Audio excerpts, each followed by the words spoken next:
So we're going 2:30 or 7 for any of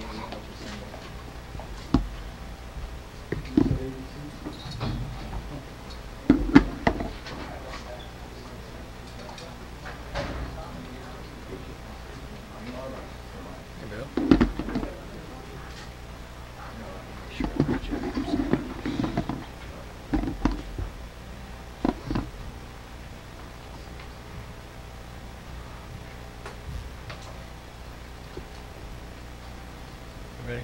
Okay. We felt like that we improved as a football team after watching the tape from the Arizona game. Offensively, we were more efficient. Brandon really did a good job of setting his feet and had a good feel for what we were trying to accomplish and taking what the defense gave us. Defensively, we tackled fairly well. I thought we were in the right spot for the most of the game. Gave up a couple big plays on a stutter move. One time we had a blitz called and didn't get the blitz executed and put the corner on an island for a while. And then in the kicking game, the 3 penalties is uncharacteristic for us. Those are things that we have to eliminate in order to be a good football team in that area. So it was a good win for us. Looking forward to this week. It'll be a good challenge for us playing down the road here against Tulsa, and obviously they played very well last week. Their defense has been in the right spot and making plays, and of course you guys know the quarterback's a good player, and they're going to play fast and spread it around, and so should be good for both schools. Should be a lot of people there and a lot of excitement when we kick it off. If everybody can stay awake until 9 o'clock, should be a good setup. That's Miles went on record as saying he hated it, and he carried off with one of them series. How do you feel about the series? Well, obviously I'm okay with it because we've had it set up for a few years now, and as I said a year ago, I think that it's good that we have an opportunity to play down the road, and gives them a chance to fill up their stadium and gives us a chance to fill up our stadium. I think it's good for college football when fans can get to a game fairly easy.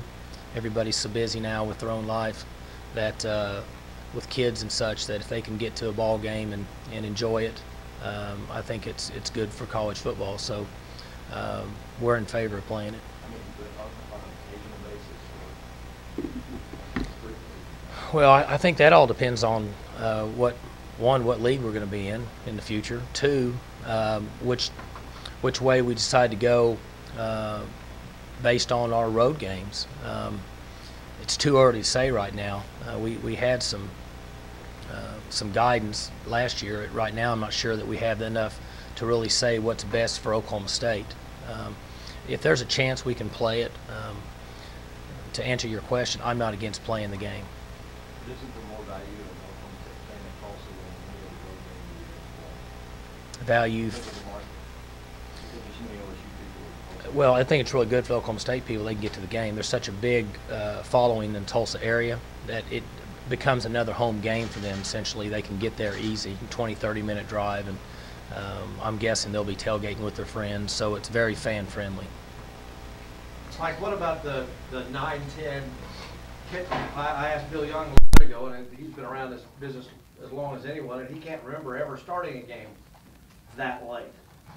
I don't remember starting one that late myself. I mean, we all know that television and money is dictating when we kick games off, and so I just heard Kevin say that we play A&M at 2:30 or 7, and it doesn't matter what I think. We're going to go down and kick it off whenever somebody else tells us to do it. So our players understand that. We adjust our schedule, our travel schedule, and try to put ourselves in the best position to play well at 9-10. Would you talk about that travel schedule and will you travel game day, and will you practice late this week to simulate a late night? Or? No, they're in classes now, and their schedules are set, and some of them have night classes after our practices. And some of the players that are in upper level classes, it's hard to adjust your schedule to a night schedule. We were able to do that last week because it fell on a Monday for us, so it worked to our benefit. But We can't adjust practice times, and we will travel over that night before. We'll get over there at 7 o'clock or something like that, let them go to school Friday, and do all of our walkthroughs and eat our meal and everything here, and then travel over that evening. Coach, you've won 5 straight on the road. Anything you can attribute that to specifically? Well, one, we've got pretty good players. That helps a lot.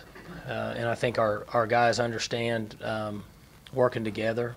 We've had good leadership and maturity at key positions, and the other players have kind of fallen in line with what the mature and experienced players expect, and it's worked out well for us. Mike, back to the late start. Is there anything you could anticipate that would be different, other than some bleary-eyedness that would physically take part in that game playing so late?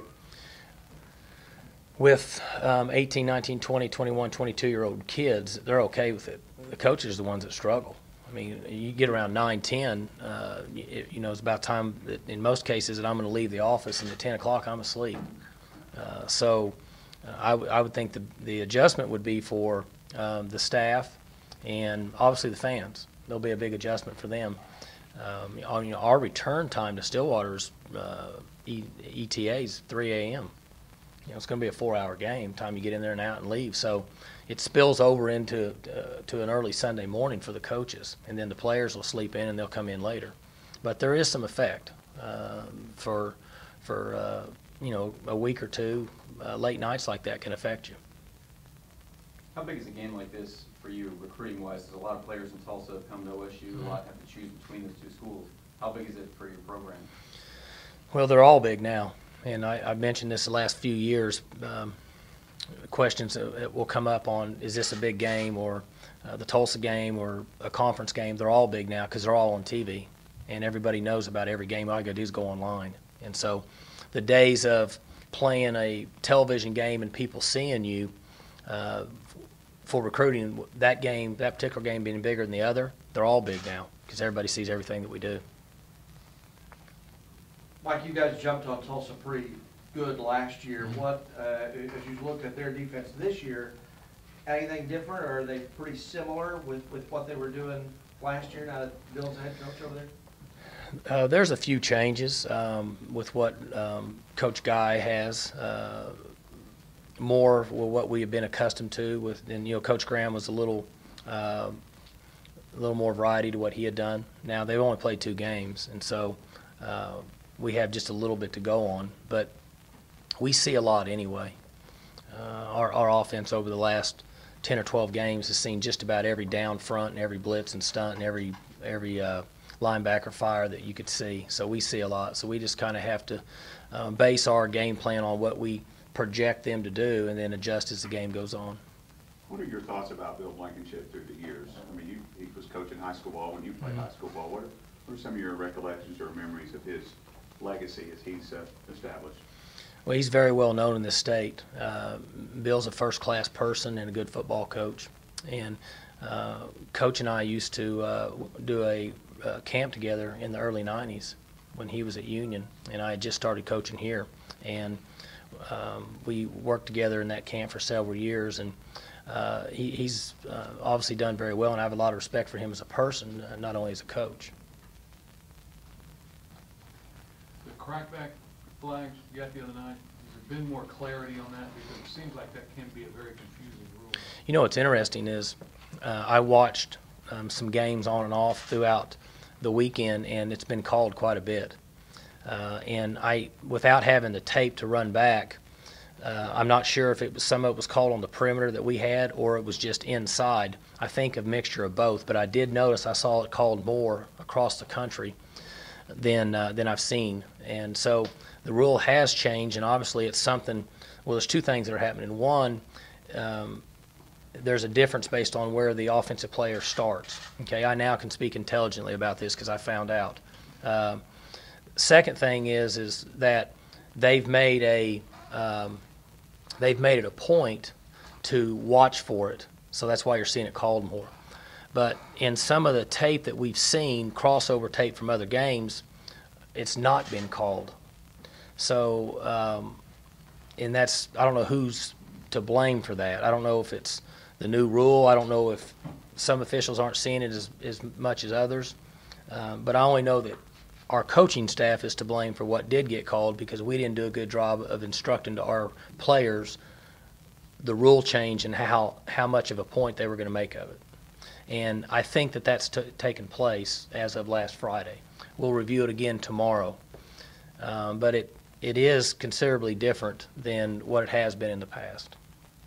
You guys face some really good quarterbacks in the Big 12, obviously. When you look at G.J. Kinney down in Tulsa, does he kind of fit in that mold as well? He is. He's experienced. He's level-headed. He's athletic. He can throw it, and he can move around and make plays. And he's a dangerous player. He's a good player. I've said this before. I've never coached in the NFL nor seen draft boards, but I would think he's going to get a chance to play beyond this level. If somebody said you had to make a prediction, I'd predict yes. We talk a lot about maturity on your offensive side, especially with Brandon. With that in mind, do you make an issue at all of last year's outcome to make sure that they're not overlooking them, or is it just last year is last year and you don't even think about it? We've discussed that with our players each week, and we talked about it throughout the season because they started the season so highly regarded that if they don't prepare well Sunday through Friday, and you hear me say that a lot, but I'm a firm believer in preparation's a lot more important than actually what happens on a Saturday. Saturday, you got to ask them to go play hard and have some fun. But if they've prepared well and they've absorbed information that's going to help them on Saturday, then you have a chance to win. And so I hope that they understand the importance of each week is basically a one-game season. And that's the beautiful thing about college football. That's why it's so attractive, and that's why so many people want to see it, and there's so much interest across the country. It's because every single game each week is important.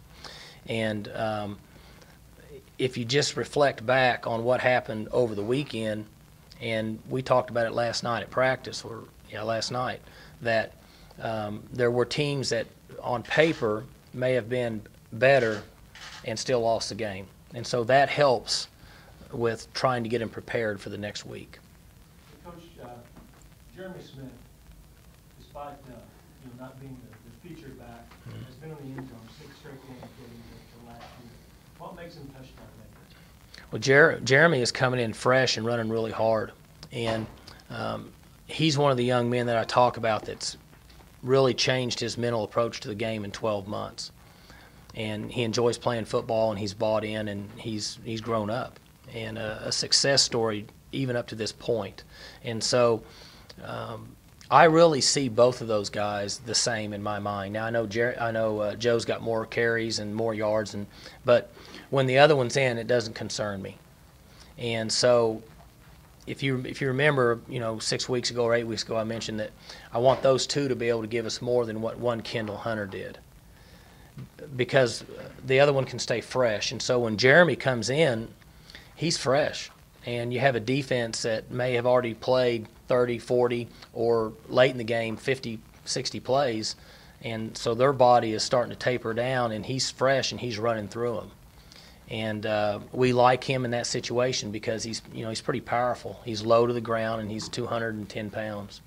During the time that he was wondering here on campus if this was really the place for him, had some second thoughts and stuck around, he said you were the guy that kind of talked him off the ledge. Did you preach patience to him, or what did you guys talk about? Oh, I don't know if he's probably giving me more credit than it's worth, but I think the thing with young people in his situation is what are you going to do? I mean, if you go home and you decide you don't want to be a part of Oklahoma State football or Tulsa football or anything else, or for that matter, even a student, what if you don't want to go to school tomorrow at Oklahoma State? What are you going to do? You better have a plan. And I think he was smart enough, along with his mother, who really reinforced it during that time, that she told him, you're not coming home. And so that's the first step in helping a coach to say, you need to push this through.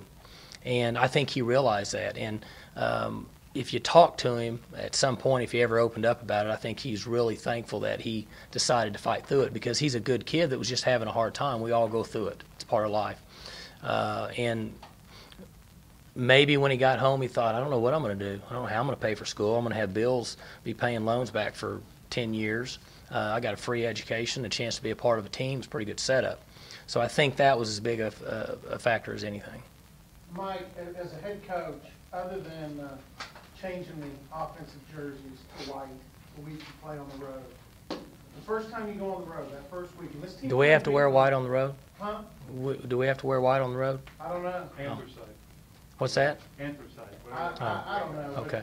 Typically, you go to white practice jerseys, but you were unbeaten on the road last year. Is there anything you do differently the week of that first road game to try and promote that kind of success rate away from home?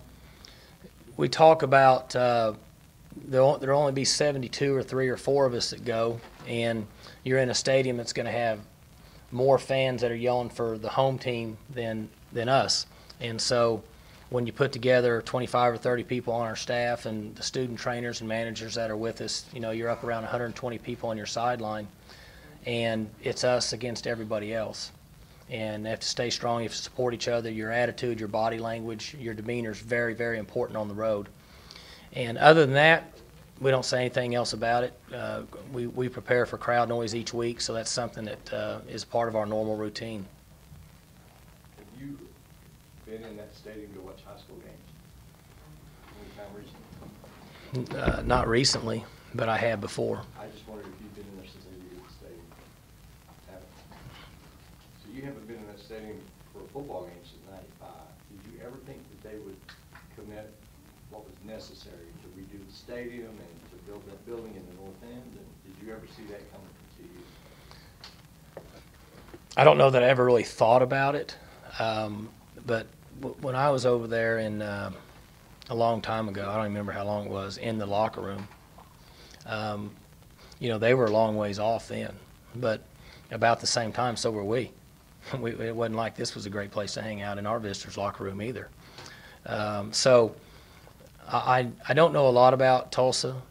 I do know that that obviously they've made a commitment to improving their program, and I think that's great for the state of Oklahoma. And it gives other young men and women an opportunity to go to college somewhere, and they can take pride in their football program. So I just don't know a lot to really comment on it. But you know, when Bill Young was the defensive coordinator there 30 years ago, he was also the strength. Was I even born then? You were a 7th grader when I got you. Anyway, so but Bill was also the strength coach and the defensive coordinator. Coker was the equipment manager and the offensive. That's what you call a real football coach. Right. So, you know, it's just a completely different culture over there. And again, it's, you know, I've never been around it much, so it's hard for me to really comment on it. But those are interesting stories when they get brought up. You hear those older guys talk about, you know, having to watch tape and that, and then hand jerseys out, and then having to mow the grass and mark the field. And I guess that's not all bad at Do times. you remember Pat's famous quote about the visitor's locker room at TV? No. Dave, what was it? Smells like Look at a wet dog. dog. You remember it smelling like a wet dog? No, but I did hear, I was on the radio with Coach Leach last week, and he said you could sling a dead cat and hit a D lineman in Mississippi, so I don't know why you can't recruit them. And that one just kind of floored me, so this one's kind of mild compared to that. Wow. Coach, since last week, there's been some changes in the whole conference realignment talk. Do you have a thought on possibly keeping a school in a conference that they don't want to be in anymore? Like with the whole A&M and Baylor not giving us the right and all that? Again, that stuff's so far over my head that I don't really think about it much. I would like for the Big 12 Conference to stay together. I'm probably repeating myself now. I think it's good for the television in this part of the country. I think it's good for the university. I think it's good for recruiting. I think it's good for everything with where we're at. And you're sitting here now with, there's 3 teams in this league in the top 10 in the country, right? So it's a pretty good setup. And the other teams are playing pretty well. And so we're going to do whatever we have to do. Somebody else is going to make that decision. And wherever we go or if we stay, we're going to fall in line and do what we're told. And we'll be excited about it, and we'll start to change recruiting if we have to. But I don't have any information or enough knowledge to comment on A&M or Baylor. I know this is the cart way before the horse, but if something happened and you were no longer in this conference and you were playing in another region of the country, would that put a premium on non-conference games in the state of Texas? I think that's worth. Well, there's two things you have to think about. If you know, I mean, might as well, there's no reason to hide it. If we go west, I mean, that's what everybody's saying. So if you go west, I think you have to talk about where you start to recruit, or additional areas that you add, and then you also have to start to think about how many games that you can play in this part of the country that can continue to enhance your recruiting through Oklahoma and south through Texas, where we get the majority of our team.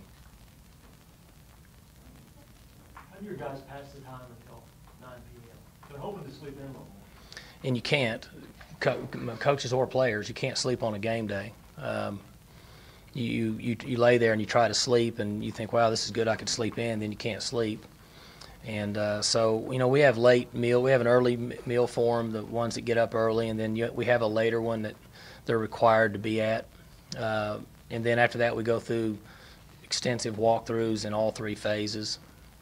And from that point on, they go back to the room and they sleep. And the good news is it's a Saturday, so you get to watch football. They'll get up and walk around, do whatever. Coaches will attempt to run or whatever they need to do. And then you finally get to pregame, and after that, at least you're kind of moving that direction. But it makes for a long day, no question. Who did you watch play Saturday? I never watched one game. My boys would flip through it as they came through the house. I saw parts of Alabama. I saw parts of South Carolina. I saw part of Texas. I saw part of Notre Dame. East Carolina was on at about that same time. I don't know who else, but they flip the channels all the time. But you saw enough of those teams to get I don't know, you're number 8 in the country now, where you say, okay, yeah, we're in that realm. Not on TV. I didn't watch enough of one particular game. I saw some guys on TV that have defenses that run pretty good. And at that particular weekend, I was glad we weren't playing them when I watched them run and tackle. Maybe the TV makes them look faster. I don't know. But again, safely, you know, I would say that you know, I don't know if we're the 8th best team in the country. I don't know. I've always said that I think that there's probably 5 or 6 schools in the country that have better players than everybody else, and then I think there's another 20 that could beat anybody on any given day, including those 5 or 6 that have better players. And then there's another 40 behind that if you're not careful when you play them, that you can lose to them real fast. What was the play in the South Carolina game that you liked so much you called Todd? That was at the end of the half. And it wasn't necessary. I kind of liked the idea and the thought. It really wasn't a play. I just kind of liked how it was set up, and I thought it was a good idea. And something that we could bring into our offense, and then I didn't want to forget. And so I called Todd and put it on him. He said he was glad he was watching that game. Yeah, so he just happened to be watching the same thing, and we agreed. So we, between the two of us, we remembered to get it in, and we wrote Sunday morning when we met. We talked about it, basically just in a formation and a play that I thought that would be good for us. And it wasn't actually anything they did. It's what I thought they were going to do, and they didn't do it. And then I kind of wondered why they didn't do it. South Carolina or Georgia? It would have been who had the ball at the end of the half? Somebody had the ball at the end of the half. I don't remember who had the ball right before halftime. One of those, I think it was South Carolina.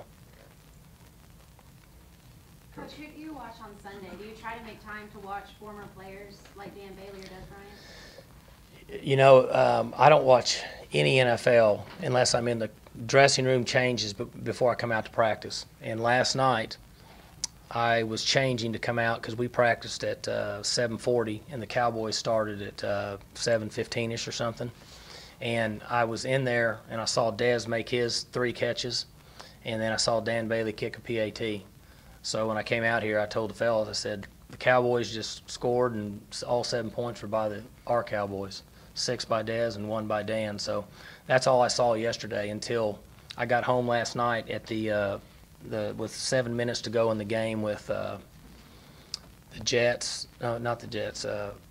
Yeah, it was that game, right? That was the same game. Yeah. So when I got home, it was 7 minutes to go in that game. Yeah. Coach, talk a little bit about how Alex Elkins played and how he's done so far this season. Had a scary moment getting rolled up on the sideline. Alex has done good. Really enjoy watching him mature, and I think that he'll be considerably better 6 weeks from now. He hasn't played very much football, and so he's learning. But he's a very competitive young man, and he's tough, likes to play the game, and had an unfortunate situation where a guy got thrown into him and scared him a little bit. But he's doing better. We're expecting him to practice tomorrow, and so. He's really fun to watch because he's eager to learn and eager to get better. And we all know how that is. If you're working with someone or you're one of your own kids and they're eager to do something, you really enjoy watching them mature and get better, and that's kind of the category he fits in. Is he the best athlete you've had at that position? He could be. He's pretty athletic, you know. Ori went. No, I mean specifically at that weak side position. I mean, you had Levine and Gent. Yeah, Levine and Gent were good players, but they were stiff kind of in their upper body, you know. He's pretty flexible, so he very well could be the best athlete we've had at that position. Good. All right, thank you.